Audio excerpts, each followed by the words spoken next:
Look, respect my mind, you can't control the light. The light is cyanide. When are black people going to get off of the Democratic plantation? That was the whole narrative not too long ago. And people, I'm sure, are still saying it. When are black people going to get off of the Democratic plantation? What I'm going to propose is, when is everybody going to get off of the political plantation? When is everybody going to stop with the partisan identification and start to realize that, some of the biggest things that are happening within America is corporations, is unchecked capitalism, and, these big companies not wanting to pay working class people, these companies wanting to get rid of the middle class.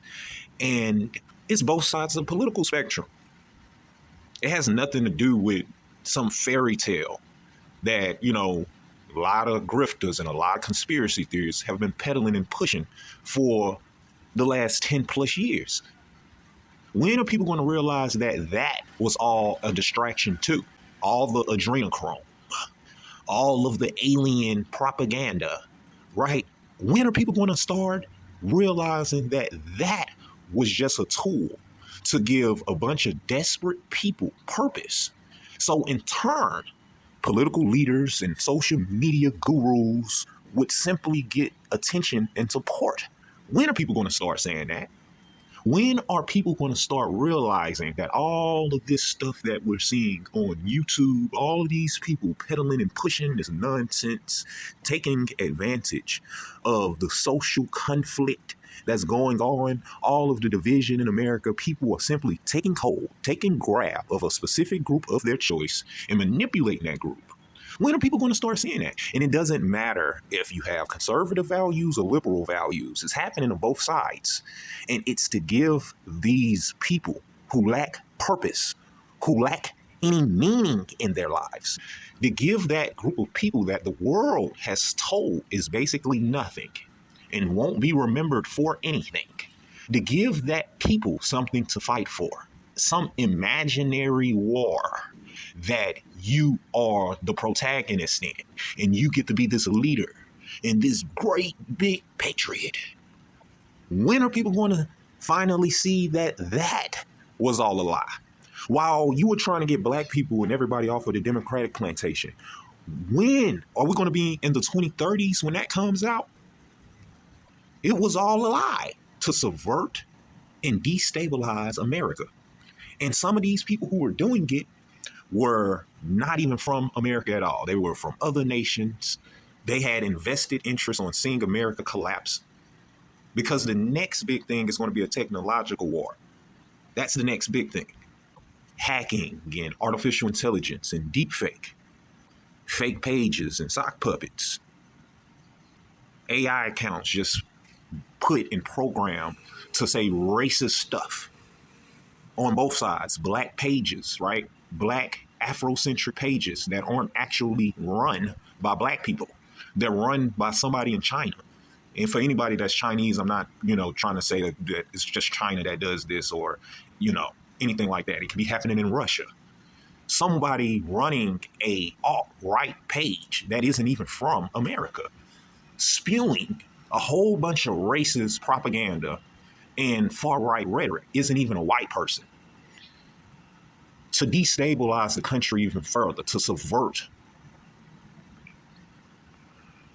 I'm talking about a psychological operation exploiting American conflict. So how it goes is they undermine American leadership. Now, whatever you think about American leadership, that's besides the point. I'm just trying to explain how this works. You undermine American leadership. And what that does is that causes confusion. That causes division. Because if you don't have one common goal that everybody can agree upon, even within all of our differences, that's going to weaken America. That weakens a nation. If you take a nation and you subdivide it into all of these groups, you take any whole and divide it up, it's never going to be as strong as it was together. That's basic. That's basic knowledge. But you undermine the leadership of the superpower and you bring in rigid leaders that represent each group's ideology. And you divide these groups into their own hive mind spaces, make them intolerant, and in a sense, cut them off from all other information outlets that challenge their preconceived notions and the biases that they hold. So they're always stuck in these hive mind spaces. They're in these blockchains, and you are going to see more and more people who simply don't even recognize the other side. They will not be fed information that contradicts what they believe.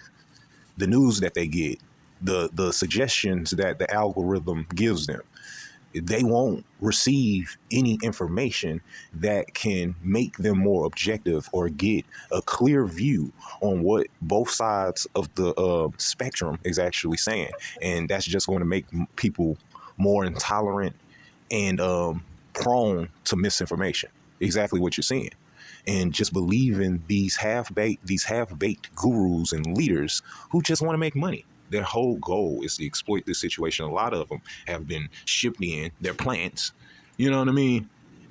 And they have no interest in any of the ideals that they spew. It's just all about running the numbers up. It's just all about the algorithm. It's all about views. It's all about making as much money as they can using real world situations, exploiting real world situation for a political purpose. But that's pretty much what it is. That's what we have going on. And until people are actually willing and able to listen to each other, they're willing and able to, not buy into the propaganda, not buy into all of the noise. And you can be able to see some of this stuff clearly. Just speaking a little bit about, the age of anti-intellectualism within the age of information, how that kind of works together. Going deep into that conversation, that brings me to the urban youth, Black, Hispanic youth, coming out of the traditions that we're born out of, having spookism, superstitious, spiritual, and magical thinking, in contrast with believing in evolution. Is interesting to me. The dynamic is extremely interesting. So if I go to one of my friends, one of my partners, and I'm like, yeah, man, I believe a little bit in evolution, maybe not every single word they say, every single word they utter.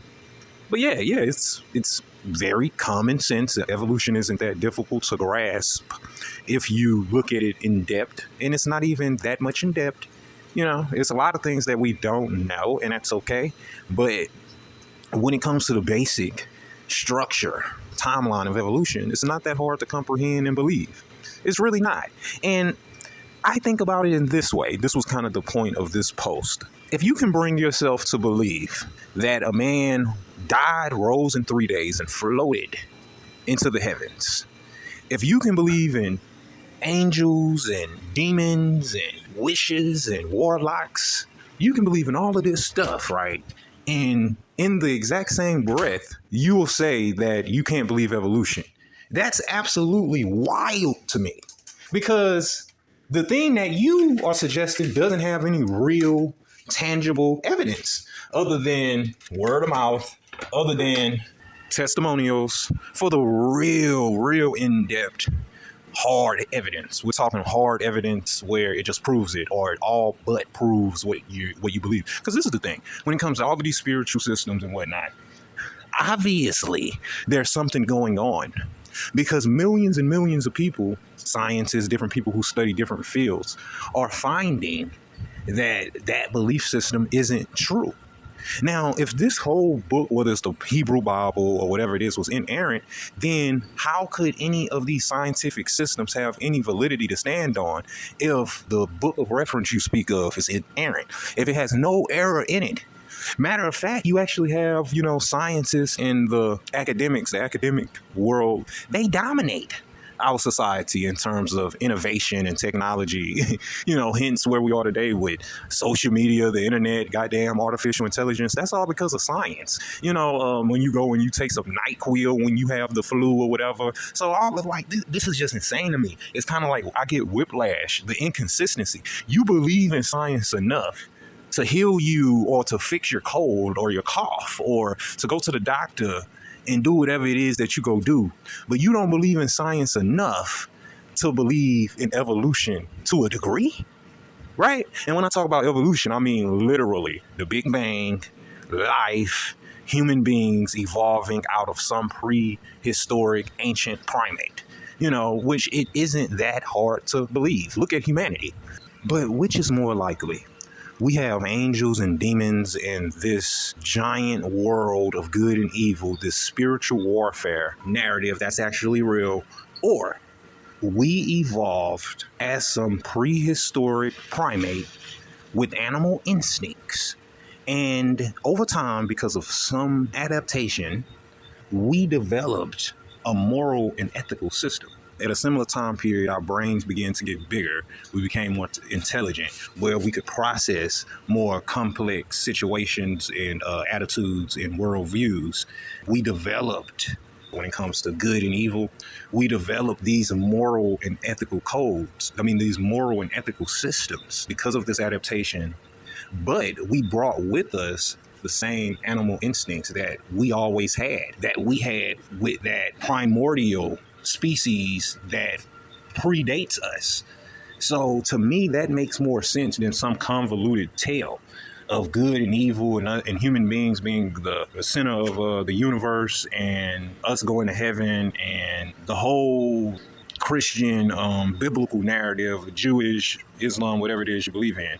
Even in terms of other fucking motifs, other philosophies that can be classified as religions, all of them. It's not just Christianity. It's the same if you believe in Zoroastrianism, the Greek gods, the Roman gods, any pagan god, the Egyptian gods. It's the same thing. Think about it. What's more likely? People also believed in the gods of Mount Olympus. People believed in Krishna. People believed in Brahma. People believe in Buddha. They believe wholeheartedly in these gods. And some of these gods, a lot of these gods are gone forever, lost to time. People died for these gods. They lived for these gods, and they're all but lost to time. What makes this any different? A very young religion, Christianity is. And it's funny, I was watching something and it had to do with Christian propaganda. I'm gonna have to go find it again. And they were saying that they were talking about like the American superpower and Christianity. And this is around, long story short, this is around the time in history. Like if you're looking at a timeline where major gods begin to become rejected around the 2000 year mark. Interesting. I'm not sure how true this is or what it is, but, I guess if you look at, a lot of the gods in history that are gone now, or people don't believe in, some of these gods are lost to history, or most people don't believe in them anymore. But it's interesting to me, around the time period that we are in is the time period where gods begin to become rejected and new gods for the next era. The next 1,000, 2,000, however many thousand year reign begins to surface. So I just found that extremely interesting within all of this. But when looking at just evolution and you want to look at that as a dogma, even if you wanted to, that's more of a believable dogma than the biblical narrative, way more believable. It has a lot supporting it, way more supporting it in the real world than the Bible does in real world applications. And that's just a fact. Yeah, because you were there.